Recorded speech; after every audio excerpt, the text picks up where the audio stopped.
Faut-il investir sur le millésime Odyssée 2025 d'Altaroc? Pour en parler et comprendre en profondeur ce fonds, je reçois Louis Flamand, directeur des investissements chez Altaroc. Bonjour Louis. Bonjour Mathieu. Alors concrètement, quelqu'un qui investit dans le millésime 2025 d'Altaroc, dans quoi il investit? Alors notre but chez Altaroc, c'est vraiment de donner à des clients privés l'accès à du private equity de qualité institutionnelle. Si un client investit, on va dire, 100 dans le millésime Odyssée 2025, 80 va être alloué à des fonds de private equity, entre 5 et 7, et 20 à des co-investissements. Qu'est-ce qu'un co-investissement? C'est lorsqu'en fait on investit en direct, de manière passive, dans une société aux côtés du fonds de private equity. Donc, on élimine une couche de frais. On ne va pas dans le fonds, on va en direct dans une société. Donc, il y aura 20% de co-investissement, 80% dans des fonds. Les 5 à 7 fonds qu'on va aller chercher, on parcourt vraiment le monde pour aller chaque année chercher les 5 à 7 meilleurs fonds avec un profil de risque qui est vraiment maîtrisé. C'est-à-dire qu'on garde toujours à l'esprit qu'on investit pour le compte de clients privés. Donc, il faut vraiment limiter le risque en allant chercher les meilleurs gérants. C'est pour ça qu'on va chercher quand même des gérants qui ont 20 ans de track record, qui ont démontré leur capacité à générer des performances élevées, quel que soit l'environnement macroéconomique, sur de longue durée, et qui sont vraiment institutionnalisés, qui ont géré des successions dans leur équipe, etc., pour vraiment limiter le risque au maximum. Donc, par exemple, déjà, le fonds Odyssée 2025, on a sélectionné 5 gérants, 6 fonds. On a par exemple le gérant AG, qui est vraiment leader en Europe de l'investissement private equity en buyout dans le secteur des logiciels. On a 2 fonds aux côtés d'AG dans Odyssée 2025. On a le fonds AG Saturn qui va investir dans des éditeurs de logiciels large cap, de taille, d'entreprise supérieure à 1,5 milliard.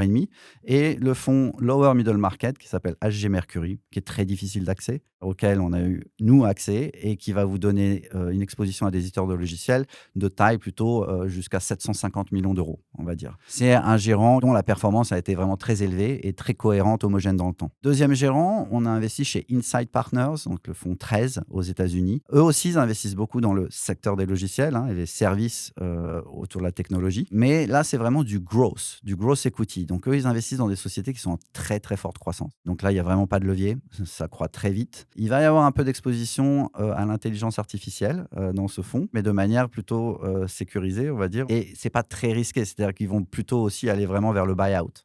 Il y a pas, on fait pas de venture capital, on en reparlera après. Pas de start-up Non, pas qui de se lance. start-up, voilà. Mais c'est un point d'entrée intéressant parce que les valorisations sur ces types de sociétés en très forte croissance, elles ont fortement baissé depuis la hausse des taux. Donc, on pense que c'est un très bon millésime. Et ce fonds a déjà commencé à investir avec pas mal de sociétés qui ont été revalorisées à la hausse. Le fonds AG Saturn aussi est déjà investi à hauteur de 20%. Donc, dans 2 sociétés qui performent au-dessus de leur plan, head of plan, comme on dit, au-dessus de leur plan d'acquisition, donc qui est aussi très bien parti. Ensuite, on a investi dans autres fonds. Je commence que par les fonds logiciels. On va parler pourquoi après de pourquoi on fait autant de logiciels. Un fonds qui s'appelle K1. Alors là, c'est leur 6e fonds, donc K6. On vient de s'engager dans ce fonds qui est basé à Los Angeles. Donc, vous voyez, on ne fait pas que le tour du 8e arrondissement de Paris pour aller chercher nos fonds. Nous, on parcourt le monde entier. Et K6, donc c'est à Los Angeles. On est allé là-bas. On a fait beaucoup de due diligence avec eux ça fait presque 2 ans qu'on fait des due diligence avec ce fonds-là. Et lui, c'est vraiment, il va acheter, alors c'est à 80% Amérique du Nord, le reste Europe, mais aussi il va faire des deals peut-être en Australie par exemple, où il va acheter des éditeurs de logiciels plutôt de taille petite, de revenus récurrents inférieurs à 50 millions à l'entrée, et qui va aller vraiment consolider des secteurs. Donc faire ce qu'on appelle du buy and build, c'est-à-dire vous achetez une société, puis vous en achetez plein d'autres que vous fusionnez avec pour bâtir une plateforme encore plus grosse et la revendre à un fonds plus gros. Voilà, aussi un acteur qui a vraiment généré des très bonnes performances sur longue durée, de manière homogène dans le temps. Ensuite, pour équilibrer un peu le tout, on a 2 fonds qui font beaucoup moins de tech. On a un fonds qui s'appelle New Mountain Strategic Equity Fund 2. Alors, on est déjà investisseur chez New Mountain dans leur fonds buyout qui prend le contrôle de société. Là, c'est un fonds, c'est la même équipe, mais c'est plutôt quand le fondateur dit moi, je ne veux pas vendre le contrôle de la société, je crois tellement en ma société qu'en fait, je vais vous vendre qu'une part minoritaire. Donc là, ça va aller dans ce fonds-là, mais ce n'est pas des petites parts minoritaires. Ça va être entre 30 et 50% de la société, où New Mountain va être tout seul aux côtés du fondateur. Et surtout, ils vont vraiment négocier des droits de gouvernance forts, pouvoir changer le management, etc. Et ce qui est surtout très intéressant, c'est que le fondateur, dans ce cas-là, il veut vraiment travailler avec New Mountain. Et c'est pour ça que ce fonds, il va être investi que dans les secteurs de forte expertise de New Mountain. Et New Mountain, il va aussi négocier qu'il a un droit de liquidation préférentiel. Ce qui veut dire que, par exemple, même s'il a 30% de la société, typiquement, quand la société elle est vendue, la totalité des produits de cession vont en priorité au fonds de New Mountain. Donc ça veut dire que même si on ne récupère pas la mise de départ, le fonds New Mountain, il récupérera la mise de départ. Donc c'est ça qu'on adore. C'est-à-dire que c'est un fonds qui va à la fois avoir l'upside, le profil de retour d'un fonds buyout classique contrôle, mais avec une protection à la baisse qui est très forte. Là encore, toujours dans cet esprit de limiter le risque pour les clients privés. Et ensuite, on a un dernier fonds qui s'appelle Nordic Capital, qui est l'un des pionniers du private equity en Scandinavie, qui est maintenant devenu beaucoup plus gros, qui investit dans toute l'Europe du Nord et aussi aux États-Unis dans ces 2 secteurs d'expertise qui sont la santé et la technologie et les paiements, un peu moins. Vraiment très fort dans la santé. New Mountain aussi très fort dans la santé. On a vraiment bâti là un portefeuille avec des experts dans leur secteur. Nous, on n'investit que dans des fonds. On n'investit jamais chez des généralistes, comme on dit. On n'investit que dans des fonds qui sont experts dans leur secteur cible. Et spécialisés. Ouais. Voilà, spécialisés parce que c'est très important. Le marché du private equity devient de plus en plus compétitif. Et donc, pour gagner les deals, en fait, nous, dans nos due diligence, on parle toujours aux CEO des sociétés en portefeuille. Et eux, ils nous disent j'ai travaillé avec lui. Il n'avait pourtant pas fait l'offre la plus élevée, mais j'étais convaincu qu'avec lui, j'allais créer encore plus de valeur parce qu'il maîtrise parfaitement mon secteur. Voilà, c'est dans ce genre de gérant qu'on investit. Co-investissement, donc je disais, on en a fait à peu près 7 par fonds. On ne co-investit qu'aux côtés de nos gérants en portefeuille. Pourquoi ? Parce que c'est le gérant en portefeuille qui va siéger au conseil d'administration. Donc, c'est des gérants, on a fait des due diligence dessus, on a investi dans leurs fonds, on les a validés et on va essayer de s'exposer vraiment. Alors là, on prend aussi, on fait très attention au risque. On va quand même dans des sociétés assez solides, souvent plutôt de large cap, d'1 milliard à 3 milliards. Alors, pas trop grosses pour qu'à la sortie, elle puisse être vendue à d'autres fonds ou des acquéreurs stratégiques et pas automatiquement introduite en bourse. Mais voilà, on va dans des secteurs qui sont résilients parce qu'on ne veut pas être trop exposé au cycle et dans des sociétés assez solides. Alors, un exemple, dans un fonds récent, on a co-investi dans une société qui s'appelle Jeppesen, aux côtés de Thomas Bravo. En fait, c'est ce qu'on appelle un carve-out. C'est un carve-out de Boeing. C'est-à-dire que Boeing a une situation financière un peu compliquée. Ils ont vendu un peu ce qu'on dit souvent les joyaux de la couronne, qui était vraiment un de leurs business qui marchait très bien. Donc, c'est un carve-out, c'est-à-dire qu'on le sort de Boeing. Et souvent, ce qui est intéressant, c'est que souvent, c'est des divisions sur lesquelles, en fait, la société, donc le parent, ne passe pas assez de temps dessus. On appelle ça les non-core divisions ou orphan division. Et en fait, du coup, quand on la ressort, il y a énormément d'optimisation de coûts qui est possible. Et ce qui est intéressant, en fait, cette société, c'est que c'est le logiciel de navigation utilisé dans 80% des vols commerciaux dans le monde. OK. Et en fait, Jeppesen, ça fait 90 ans qu'ils négocient avec tous les pays du monde l'accès aux cartes de navigation qui sont mises à jour toutes les 2 semaines. Donc, les barrières à l'entrée sont juste énormes. D'autant plus que ce logiciel, il est utilisé dans toutes les écoles d'aviation, en fait. Donc, les pilotes sont formés sur ce logiciel. Donc, sachant que dans toutes les compagnies aériennes, les syndicats de pilotes sont quand même assez forts. Ils n'ont pas envie, évidemment, qu'on leur change de main le logiciel vraiment qui est clé dans la navigation lorsqu'ils sont en vol. Mais voilà, une société vraiment à très forte barrière sur l'entrée. Donc, pareil, un profil de risque plutôt faible, des revenus très récurrents. C'est de l'abonnement, c'est du logiciel et un vrai potentiel de création de valeur en optimisant les coûts. Voilà un exemple de co-investissement. Alors, avant de parler de la diversification sectorielle et de pourquoi ces secteurs, déjà, pourquoi un fonds de fonds ? Alors, un fonds de fonds, parce que pour nous, c'est vraiment le format d'investissement private equity le plus adapté aux clients privés parce qu'il va offrir une diversification qui est beaucoup plus forte que d'investir dans un seul fonds auprès d'un seul manager. Là, évidemment, on va avoir, nous, dans Odyssée, par exemple, 2025, la diversification finale, ça sera plus de 150 sociétés. Si on investit dans un seul fonds, on sera exposé à 10, 20, peut-être 30 sociétés. Donc, évidemment, le niveau de risque est bien plus faible. Et quelle performance visée par ce fonds ? Notre base case, cas de base, performance cible, c'est 1,7 fois la mise nette et 13% de taux de rendement interne, donc de TRI net de tout frais. Donc justement, pour revenir à la diversification sectorielle, donc pourquoi viser à peu près 50% en tech et logiciel ? Notre exposition sectorielle cible pour chacun des millésimes, c'est entre 50 et 60% le secteur des logiciels, entre 10 et 20% la santé, 10% le service de la consommation, le secteur de la consommation, et 20% le secteur des services aux entreprises. Plutôt d'ailleurs souvent des services digitaux. Donc déjà, le premier commentaire, c'est qu'on ne fait pas d'industrie, par exemple. Pourquoi ? Parce que l'industrie, c'est cyclique. Nous, on pense que si un client en fait investit que dans un seul de nos millésimes et qu'il s'avère que c'est un millésime qui est compliqué d'un point de vue macro, il sera beaucoup plus protégé dans notre portefeuille, qui ne sera pas exposé au secteur le plus cyclique. Aussi, lorsqu'on regarde les performances des fonds de private equity historiques, elles sont moins bonnes dans l'industrie. Et enfin, c'est un secteur dans lequel il est beaucoup plus difficile de spécialiser parce que c'est un secteur qui est énorme, etc. Le logiciel, pourquoi finalement c'est la majorité de nos millésimes? Parce qu'on pense que c'est vraiment le secteur le plus attractif en private equity.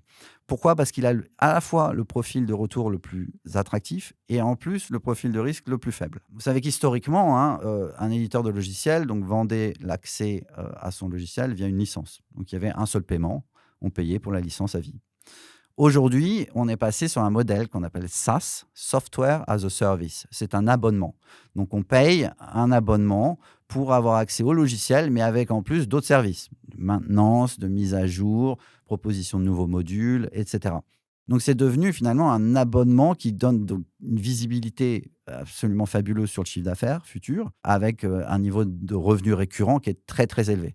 Donc ça, c'est une énorme protection à la baisse. Ensuite, nos gérants, ils investissent vraiment dans ce qu'on appelle donc du B2B software. Alors, c'est du logiciel pour les entreprises, mais vraiment qu'on appelle aussi, dans le jargon du private equity, mission critical, c'est-à-dire qu'ils rendent vraiment des services essentiels. Donc, ils sont en fait... Les entreprises ne pourraient pas s'en passer. Exactement. C'est vraiment, ils servent en fait au processus interne essentiel au fonctionnement d'une société. Alors, ça va être par exemple du logiciel de comptabilité, logiciel de gestion des ressources humaines, logiciel de CRM, de gestion de la relation client, qui vont vraiment gérer des données critiques en fait. Et en fait, en période de crise, l'entreprise va vraiment pas se séparer de son abonnement du logiciel qui gère en fait les processus critiques de son entreprise. On voit d'ailleurs, il y a moins de désabonnements en période de crise que dans d'autres périodes. Donc, c'est très, très, très résilient pour ça. Donc, il y a eu vraiment ce passage de licence à Software as a Service, il n'est pas complètement fini.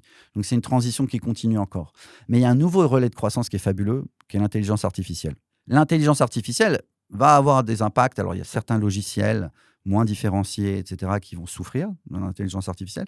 Mais les logiciels dans lesquels nous, on investit, qui gèrent des données critiques, ils vont vraiment bénéficier de l'intelligence artificielle. Parce que l'intelligence artificielle, pour vraiment avoir un impact plein, a besoin de données critiques. Et donc, ces logiciels, c'est par exemple qui gèrent la comptabilité de centaines de clients, ils ont accès à des données critiques que va valoriser l'intelligence artificielle. Ça va permettre d'améliorer les marges, de en fait, donner des services en fait, qui sont de bien meilleure qualité.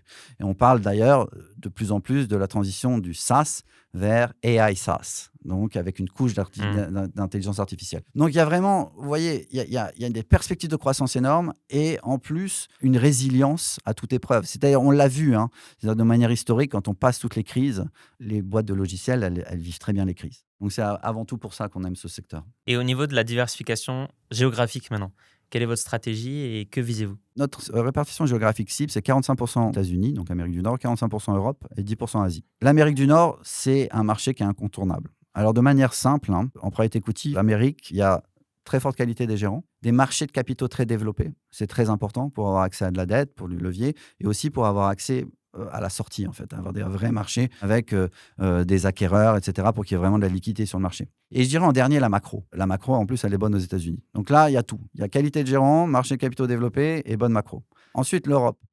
Très bonne qualité de gérant, marché de capitaux très développé. La macro, pas top, hein. Plutôt la moins bonne même des 3 continents. Mais c'est moins important parce que le private equity, c'est avant tout une affaire de microéconomie. Et en Europe, les gérants, ils sont capables de cibler des poches de forte croissance, hein, des sous-secteurs en forte croissance. Donc, c'est pas vraiment un problème. C'est pour ça qu'on est quand même équilibré. L'Europe génère des très bonnes performances en private equity. Pourquoi finalement l'Asie que 10%? Qualité des gérants, c'est un marché beaucoup moins mature. On n'arrive pas à trouver, nous, ce qu'on aime, c'est-à-dire des gérants qui ont généré une performance homogène, élevée, sur 20 ans. Ça n'existe pratiquement pas. Il y a énormément de turnover dans les équipes aussi. C'est compliqué. Les marchés capitaux, pas très développés. Plus difficile de sortir, surtout en Chine. Ça, c'est vraiment les critères principaux. Après, la macro, elle est très bonne, il y a beaucoup de croissance, mais ce n'est pas suffisant. Et justement, en private equity, ce n'est pas ça le plus important. Donc, nous, on sera exposé un peu à l'Asie, mais via les investissements sélectifs dans la région de certains de nos fonds globaux. C'est intéressant parce que l'investisseur individuel, le particulier, il réfléchit avant tout macro. Il se dit, les opportunités, elles sont aux États-Unis, l'Europe pas tellement. beaucoup d'opportunités en Asie. Et en fait, ce n'est pas forcément la réflexion à avoir quand on est gérant de private equity. Au niveau des segments du private equity, donc il y a le venture, donc les gens connaissent les startups, il y a le growth, il y a le buyout avec du levier, et il y a le capital retournement. Vous visez plutôt le growth et le buyout. Pourquoi? Oui, parce qu'en fait, ce sont les 2 segments, de marché du private equity qui offrent le meilleur, couple, rendement-risque, en fait. On va suivre un peu la vie d'une société. Donc au début, c'est une start-up, donc là, c'est le venture capital. Le venture capital peut évidemment générer des retours très attractifs, mais ça va mettre très longtemps à se dessiner avec une volatilité très forte. C'est-à-dire au début, quand vous rentrez dans un fonds de venture capital early stage, vous allez avoir énormément de pertes. La casse est énorme. Le taux de casse est énorme et puis à la fin, vous aurez vraiment, ce qu'on appelle des home runs, hein, qui vont vous rendre plus de 10 fois la mise. Peut-être même une boîte peut vous rendre la taille de fonds. Mais ça va se dessiner, voilà, via une introduction en bourse au bout de 7-8 ans. Donc c'est vraiment un profil de liquidité et de risque qui n'est pas adéquat pour des clients privés, nous, on pense. Mais après, une fois que la société commence à croître très vite, une fois que le risque technologique disparaît, là intervient le growth equity ou capital développement. Et là, les fonds de capital développement, hein, à ce moment-là, quand ils investissent dans la société, l'enjeu, c'est beaucoup plus le développement commercial de la société. Tout le cash qui est généré par la société est réemployé dans le financement de sa croissance. Donc, il n'y a pas de dette. Donc, c'est aussi intéressant. Nous, on aime bien, c'est à peu près un tiers de ce qu'on fait parce que le risque technologique a disparu. C'est des sociétés en forte croissance. Donc, la création de valeur est générée par la croissance opérationnelle des sociétés en portefeuille. On n'a pas besoin de dette. Et donc, on peut vraiment se convaincre de la réplicabilité de la performance de la dernière décennie dans le futur, dans un environnement où les taux sont supérieurs. Parce que, voilà, c'est surtout, ça se base sur la forte croissance. Après, 2 tiers ce qu'on fait, hein, c'est du buyout. Alors, du LBO, leverage buyout, ou nous, on appelle ça aussi du growth buyout parce que, pareil, on va plutôt privilégier les fonds qui investissent dans des sociétés qui croient très vite. Mais là, le buyout, on va cibler des sociétés beaucoup plus matures qui peuvent supporter de la dette. Ensuite, dans la vie d'une société, il peut y avoir des accidents. Et à ce moment-là, à la casse, il y a des fonds de retournement qui vont venir acheter ces sociétés. Souvent, c'est des petits fonds, profil de risque aussi quand même assez élevé. Donc, pareil, on ne va pas viser ça. Et quelle est la taille moyenne des entreprises que ces fonds achètent? On va essayer de bâtir un portefeuille qui est très diversifié par taille de deal. Maintenant, on ne va pas aller faire du small cap. Donc, on n'investit pas dans des sociétés de moins de 50 millions d'euros. Il y en aura très peu, même, je dirais, entre 50 et 150, c'est du lower middle market. On va avoir une faible exposition. On va plutôt vraiment dans le mid market, mais des sociétés qui sont déjà solides, hein. On est plutôt vraiment entre 200 millions et 1 milliard. Et après, on va aussi avoir une exposition dans le bas du large cap, plutôt entre 1 et 3 milliards de valeur d'entreprise. Pourquoi on se limite au bas du large cap? C'est parce que ce qu'on veut, ce qui est très important, c'est que le gérant de fonds, il ait toutes les options de sortie, en fait, quand il veut vendre la société. Si l'objet il est trop gros à la sortie, vous êtes obligé de l'introduire en bourse. Vous n'aurez aucun fonds qui sera capable de vous acheter la société et vous n'aurez pas d'acquéreur stratégique, hein, de société capable aussi d'acheter votre société. Donc, c'est pour ça qu'on limite. Mais on va quand même vraiment, on veut bâtir, une fois de plus, hein, diversification par stratégie, mais aussi donc par taille de deal, avec quand même en se concentrant sur des sociétés solides. Et qu'est-ce qui différencie donc ce fonds chez Altaroc d'autres fonds concurrents? Il n'y a pas que vous sur le marché qui font des fonds de fonds. Plus généralement, qu'est-ce qui différencie Altaroc de ses concurrents? Moi, je pense que notre point de différenciation premier, c'est la qualité de notre équipe d'investissement. Ça, vous le retrouverez nulle part ailleurs. Et même, vous ne le retrouverez pas dans d'autres fonds institutionnels, même les meilleurs en Amérique du Nord. Je m'explique. On a évidemment une équipe, donc moi ça fait 18 ans, bientôt 19 ans que je sélectionne des fonds. Je l'ai fait pour des très grands institutionnels. Le directeur d'investissement qui travaille avec moi, Dimitri Bernard, l'a fait aussi chez des institutionnels, hein, chez Ardian, il a été chez Crédit Agricole Indo-Suez aussi. Donc il a aussi la double casquette, comme moi, de l'avoir fait à la fois pour des instituts et à la fois pour des gestionnaires de fortune. Toi, tu étais notamment chez des assureurs, c'est ça? Ouais, moi je l'ai fait chez MetLife pendant 8 ans, donc le plus gros assureur vie américain, l'un des plus gros investisseurs en private equity. Mais je l'ai fait aussi chez le premier gestionnaire de fortune au monde en dirigeant l'équipe d'UBS à Londres. Donc c'est solide, c'est-à-dire que quand on investit dans des fonds, moi la plupart du temps, ça fait 10 ans que je les connais, au minimum. Et c'est très important. C'est très important. Pourquoi? Parce que quand on s'engage dans un fonds de private equity, on s'engage à 10 ans. Moi, je dis souvent, c'est comme si vous signez un chèque en blanc à un gérant de private equity. Vous ne pouvez pas sortir. Ce n'est pas du côté. Vous ne rentrez pas et vous ne sortez pas. Vous êtes là pendant 10 ans. Donc, il faut très bien connaître les gens. Donc, pratiquement tous les gérants dont j'ai parlé au début, ça fait au moins 10 ans que je les connais. Ensuite, ce qui est très différenciant, là, pour le coup, vous le retrouvez nulle part ailleurs, c'est sur la partie co-investissement. C'est quand même 20% de ce qu'on fait. Ça va vraiment aider aussi les retours. Et là, on a nos 2 cofondateurs qui ont 80 années d'expérience de direct en tant que patron de fonds. Et ça, vous le retrouvez nulle part ailleurs. Normalement, quand on a été patron de fonds, on ne va pas vers le fonds de fonds après. Et donc ça, c'est exceptionnel parce que vous bénéficiez de leur expérience. Et ça, ça nous fait vraiment éviter les pièges. Donc, on a une équipe vraiment de très grosse qualité. Ensuite, on est un fonds de fonds institutionnel. On est vu par les gérants de private equity comme des institutionnels. On fait des due diligence de qualité institutionnelle. Un exemple, l'année dernière, on a investi dans Summit Partners 12, qui s'est levé très rapidement en 6 mois. On a fait les due diligence pendant 1 an et demi. On est allé à Boston les voir. On a dîné avec le CEO quand il est venu à Londres. Ils sont venus nous voir à Paris. On est allé dans la Silicon Valley, passer du temps avec leurs équipes. On fait des vrais due diligence comme je le faisais pour l'institutionnel. Donc voilà, c'est vraiment une offre de qualité institutionnelle. Est-ce que tu peux expliquer comment fonctionnent les appels de fonds du coup sur ce millésime et à partir de quel engagement on peut se positionner? Ce qui est compliqué en private equity, c'est que vous engagez à hauteur de 100, on va dire, dans un fonds. Et vous lui envoyez pas, vous versez pas les 100 tout de suite. Le gérant, il va vous appeler en capital à chaque fois qu'il appelle une société et pour ses frais de gestion. Et donc, du coup, le rythme d'appel de fonds et le quantum est complètement imprévisible. Donc, c'est très compliqué pour des clients privés. Donc, nous, ce qu'on a créé pour nos clients privés, c'est un modèle d'abonnement. Le client privé, il va être appelé à hauteur de 10% quand il s'engage, puis 10% en avril, 10% en octobre, chaque année. Donc, il sait exactement, il a son planning. Il sait exactement quand est-ce qu'on va l'appeler. Sur 5 ans. Voilà, sur 5 ans. Le minimum pour investir, donc, c'est un engagement de 100 000 euros. Donc, appelé à 10 000 euros à la souscription et 20 000 euros, en fait, 20 000 euros par an pendant 5 ans.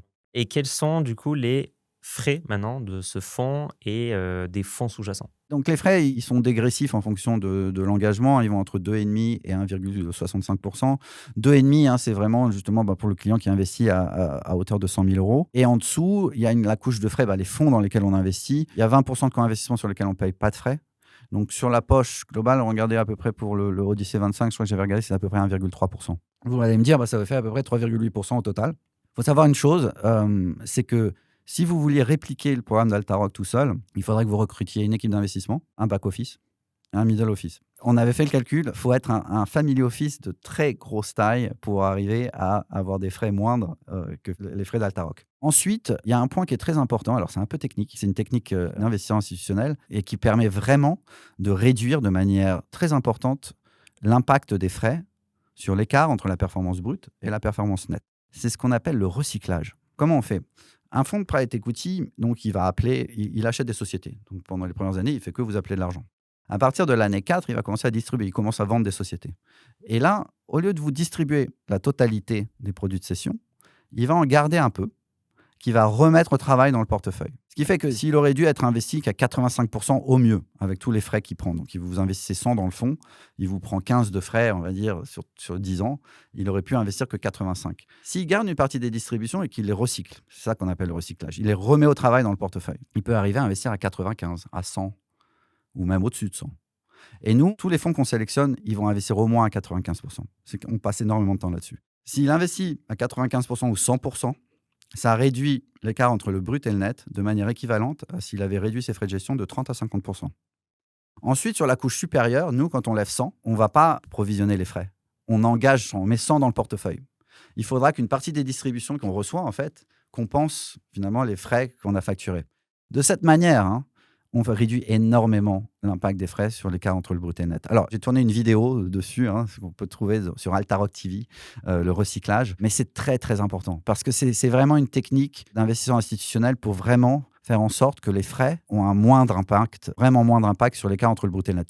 Il n'y a qu'une chose qu'on ne peut vraiment pas réduire comme impact, c'est le carry d'interest. Mais nous, il n'y a jamais 2 couches. On fait justement parce que 2 couches de carry d'interest, là, on peut rien y faire. Ouais. Et ça, il n'y aura jamais. Ok. Chez Altaroc. Carré intérêt, on rappelle, c'est les frais de surperformance. En moyenne, c'est 20%. Voilà, oui, c'est 20% des gains que prennent les gérants. C'est voilà. classique sur le private equity. Ouais. Est-ce que tu peux expliquer aussi rapidement le programme Re-Up, donc qui permet d'investir tous les ans sur les différents millésimes d'Altaroc et de moins décaisser que prévu? C'est vraiment le programme Re-Up. Ça fait toujours partie de notre objectif d'offrir à des clients privés l'accès à du private equity de qualité institutionnelle. Les investisseurs institutionnels, ils savent que pour générer les meilleures performances à long terme, évidemment, 1, il faut aller sélectionner les meilleurs fonds, mais 2, il faut essayer de s'engager vraiment le même montant chaque année. Pourquoi ? Parce qu'un fonds de private equity dure 10 ans, on ne sait jamais à l'avance quel millésime sera le meilleur. Donc, il faut vraiment lisser son exposition pour réduire son risque et améliorer sa performance. Il y a une chose qui est importante dans un fonds de private equity, c'est que le fonds, il dure 10 ans, mais comme je l'ai dit, vous êtes appelé au fil de l'eau. votre capital, finalement, il travaille entre 5 et 6 ans à peu près 6 ans, on va dire, en moyenne. Parce que, voilà, on achète une société, on la détient 5, 6 ans, on la revend. Et donc, c'est pas optimal si on n'est que dans un seul millésime. Si vous investissez sur plusieurs millésimes, millésime, je rappelle que c'est l'année du premier investissement du fonds, donc la date de départ du fonds, vous investissez dans plusieurs millésimes Altaroc, forcément, au bout d'un moment, les distributions de votre premier millésime, vous allez les utiliser pour investir dans les sociétés qui sont acquises par les autres millésimes. C'est un peu la méthode des intérêts composés. Vous allez faire travailler votre capital de manière optimale. Et donc, ce qui va se passer, c'est que si vous investissez déjà 100 000 euros, donc on a dit que nous, notre cas de base, c'est de faire 1,7 fois la mise. Mais en fait, vous allez être appelé à hauteur de 20 donc chaque année. Et en année 4 et 5, vous allez déjà recevoir des distributions. En moyenne, normalement, vous devrez recevoir 10 en année 4 et 10 en année 5. Donc, vous n'aurez pas décaissé net 100, mais 80. Et donc, en fait, votre multiple, sur votre décaissement net, votre multiple, il est plus de 1,7, il est de 1,88. Et si j'empile les millésimes, ça devient de plus en plus important. Vous allez vraiment améliorer votre performance via les intérêts composés parce que vous allez faire mieux travailler votre capital sur le long terme. Les distributions vont payer les appels de fonds successifs. Exactement. Et donc, si on résume tout à la fin, si on s'engage à hauteur de 100 000 euros chaque année pendant toute sa vie, qu'est-ce qui se passe? En fait, vous allez décaisser net, vous avez besoin de décaisser en cash 310 000 euros en 6 ans. À partir de l'année 7, en fait, vos distributions vont payer tous vos appels de fonds. Et à partir de l'année 10, vous aurez vraiment chaque année le gain, en fait, de performance qui est généré par les portefeuilles Altaroc. Donc, ça veut dire que vous aurez, si vous faites un 7 net, vous aurez 70 000 euros bruts en moyenne par an de revenus et net de flat tax, 49 000 euros. Si j'investis 310 000 euros en 6 ans et qu'à partir de l'année 10, j'ai 70 000 euros, c'est 22% de rendement. Et 49 000 euros, ça fait 15% de rendement net. C'est assez révolutionnaire pour les clients privés, mais en fait, c'est vraiment calqué sur ce que font les investisseurs institutionnels. C'est comme ça qu'un fonds de pension américain verse les retraites de ses administrés en utilisant le private equity, souvent à hauteur de 30%, même certains sont alloués à hauteur de 50%. Dernière question, jusqu'à quand on peut investir sur le millésime d'Altaroc 2025? Alors jusqu'à fin mars 2026. Mais dès le 1er avril 2026, on lèvera le millésime suivant. On est constamment en levée de fonds. On lève chaque millésime sur une période de 12 mois, de avril à avril. Voilà, vous faites un millésime par an. Exactement. Je rappelle que les fonds d'Altaroc et le programme Re-Up font partie de notre sélection chez S'Investir Conseil. Altaroc ne distribue d'ailleurs pas ce fonds en direct, mais uniquement via des partenaires comme nous. Et chez S'Investir Conseil, nous donnons accès au private equity à nos clients aux meilleures conditions du marché via notre sélection des meilleurs fonds à partir de 100 000 euros. Si cela vous intéresse, vous pouvez réserver un appel avec nous chez S'Investir Conseil pour faire un premier audit. Cliquez sur le premier lien en description pour réserver un appel avec nous. Merci beaucoup Louis. Merci Mathieu. Et si vous souhaitez creuser le sujet du private equity, j'ai fait une masterclass complète avec Frédéric Stollard, le cofondateur d'Altaroc. Cliquez ici pour la regarder maintenant.